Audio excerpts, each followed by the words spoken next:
Welcome back to episode 2 of the ADI Part 1 podcast with me, Josh Holleran, and Craig Preedy. In this episode, we are going to be talking about the Part 1, the scores that you need, and the different bands that are in the Part 1. So we'll get straight into it then, Craig. Yeah. Can you give us a bit of an overview of what the ADI Part 1 is? So the ADI part one is generally an assessment of your knowledge, and it will be your knowledge in four different categories. One category is about road procedure. The second category covers a number of things such as traffic signs and signals, car control, pedestrians and mechanical knowledge. Then there's a category on driving test, disabilities and the law. And the final category is publications and instructional techniques.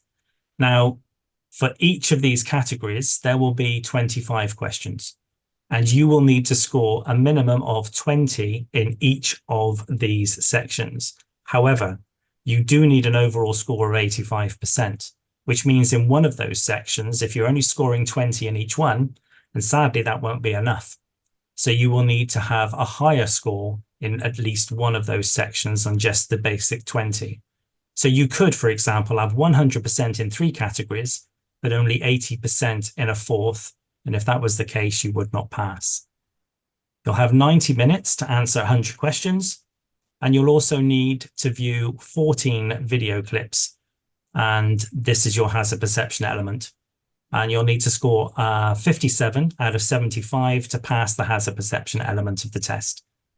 If you fail either one or both, then of course you're going to need to do your part one again. Now, hopefully you won't do that because you'll revise well and you'll have the knowledge that you need, but you do get as many attempts at the part one as you want. It's expensive, so going in and passing it first time is really ideal. I think it's important to note that currently only 2 out of 3 PDIs are actually failing the part one, and only 1 in 3 will pass it. So through this podcast, we're helping you to hopefully not be in the 2 out of 3, and you can become the 1 out of 3, but hopefully we'll increase that as time goes on. We aim to change it. We certainly do. And there's a lot of information there, especially amongst the 4 bands of the theory parts of your part 1 test. And that, I might be wrong, but I think that's where I come unstuck on when I mentioned on episode 1 that I failed twice. I'm fairly certain in one of my part 1s, I actually scored higher than the required pass mark, but I only scored 19 in one of the bands. And I'm fairly sure, I could be wrong, that it was the teaching and learning strategies. And I feel, for me personally, and other people may feel the same, that when we're studying for the theory test, a lot of the knowledge we have already got because we're experienced drivers. We've already passed the theory test and we've been on the road for at least 3 years to become a driving instructor. So we should have that knowledge. But it's having the in-depth understanding that I struggled with, and then the teaching and learning strategies. And that was something that as a driver, I wasn't aware of. And then I hadn't really studied for it because there's so much content to try and filter through as an individual when you decide you want to become a driving instructor on whatever route you decide to take. It's like, right, let's just do the part 1 and tick that off, was my thought. Where do you start with that? And it's such a struggle because we've got the law, disabilities, learning. So there's a bunch of things that I've not really had experience with and wasn't made too aware of how important each section is of the part 1. And it's almost like I'm going to go and do my part 1. I've got to score 85 and I'm scoring 86, 87 on mock tests. I reckon I'll be all right on test day. And I'm hoping that's what the next few episodes can also help people with. It's understanding the links and providing a bit more knowledge so you know what it is they're asking how they're asking it, because some of the questions and the answers can be a little bit misleading as well. So it's I, not as simple yeah, as self-studying by jumping on an app not at all. and memorizing those questions. I agree 100%. I think that people, when they go into the part one, they underestimate exactly what's required. They think it's 100 questions and they've got to score 85%. What they don't see is that there's a breakdown of these questions. They don't see that until they get their result at the end. I mean, they may well pass through using the apps, and that's great, but their knowledge is still going to be low, not as high as it might be from somebody who's taken some time out to study. But if we just take road procedures on its own, there's more to road procedures than just what's contained in the highway code. You need to know where else to look to get the information that you need. And traffic signs and signals. Well, it's not just the highway code again. There are more places that you need to look. Understanding how to control a vehicle. Well, again, that's not going to be in the highway code. Where are you going to look to get that information? And you already mentioned disabilities and the law. Well, this is starting to make us sound like we should be professionals.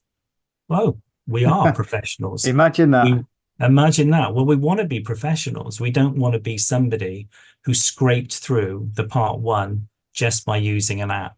We want to be better than that. We want to be able to pass on that knowledge to the people that we're going to be teaching. And a good knowledge, they say knowledge is power. And I firmly believe that the more knowledge you have for your part one, the easier you're going to find part two, and the easier you will find part three. Do you agree? So absolutely, yes. And I wish I'd have had it pitched that way when I was at the early stages of qualifying, because it was just a hurdle that I needed to get through. And there is so much information, having someone to guide you on where to look, what to look for, understanding the question and what it is they're actually asking. And then it's the same with the hazard perception. I've never really had too much of an issue with the hazard perception, but I didn't know until I was qualified that there's slight difference in the marking and the scoring area of the hazard perception for the ADI part one. But I'll give a little freebie out for this one, because I found it really helped with me on my hazard perception. I've done other things for other vehicles as well with my background in the military, but it's been 3 clicks for the hazard perception. I don't know if you've heard of this, and maybe we can discuss it. But if you are preparing for your part one, maybe give this a shot and let us know how you get on with it. Use the comments. But 3 clicks. The first one when you think something's going to become a hazard, the next one when it does become a hazard, and then another click when you're at the hazard. Because again, something I didn't understand or didn't know at the time was you get the highest score. So if your first click's before the scoring area, your next click's at a 4, and then your last click is at a 0, you get the 4. So you get the highest mark. And that links to driving. Your clicks are when you'd be checking your mirrors and potentially easing off the gas and then touching the brakes. So it is definitely linked, although it's CGI, so it's not as real. Even the links to the hazard perception links into our driving in preparation for part two, and then how we can teach our students either on a PDI license or teaching for free or as a qualified ADI. And then in turn, we can help them with their hazard perception for their theory test. So it's just that knock on. But there we go, a free one for everyone for now. The 3 clicks, let us know how you get on with that. Is there anything further that you'd like to add or some background information on the part one? Yeah, I mean, I don't know whether you're aware of this, but about 19 years ago, they introduced the hazard perception test into the part one for driving instructors. It didn't actually exist before then. I was one of the first ones to actually do the hazard perception as well as the questions as well. And I remember sitting in front of a computer trying to click and get scores, and I was forever clicking too soon or too late, and what you've just described there is the perfect thing that it took me ages to work out, but that's what I effectively did. But because there were so many driving instructors at that time that had never experienced the hazard perception, they actually forced, I'm going to say forced because that's what it was. They made it mandatory for every driving instructor that had not sat a part one hazard perception test to actually resit it. Oh, And if wow. they'd have failed it 3 times, they were at trouble of potentially being struck off the register. Now, there was a massive protest at the time about that, and they did change it eventually, but every ADI had to pass the hazard perception. Whereas prior to that, many ADIs had not done a hazard perception test, and ADIs were struggling. Had they have known Josh's little secret, I think they probably wouldn't. But it just goes to show that it doesn't matter how good a driver we think we are when it comes to the hazard perception test. I mean, my view is if you see something that makes you want to stop, slow down, swerve, or swear, click the mouse button. I like that. And I do feel sometimes people can click too much and then you Yeah, lose marks on it or you lose that full clip. Or people are scared about clicking more than once. And absolutely. where you're going to come unstuck on this, from my understanding, is if you're clicking in a pattern, so every 2 seconds, every 3 seconds, or you are generally just clicking too much. But if we think about it in driving terms, like I've mentioned, so the first one is checking our mirrors, nothing might not come of it then. So we don't need to click again. But then we might be easing off the gas, so we click again. And then when we're there, we're now hitting the brake or as you say, swerving, swearing, whatever it is. So it is definitely relevant.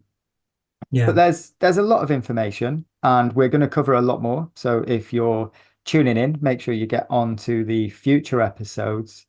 But that's a brief overview of the ADI Part 1 test. So what it entails, the different bands, the hazard perception, and a little tip that you can try with that while you're practicing. And then we will cover the links and a lot more information on future episodes. So make sure you do subscribe to the podcast. If you've got any questions for me or Craig, you can find us on our social media. And if you're interested in studying for your part one and you would like our support, we do offer a course that will get you through your part one, hopefully, with some sessions with us and some self-study between sessions.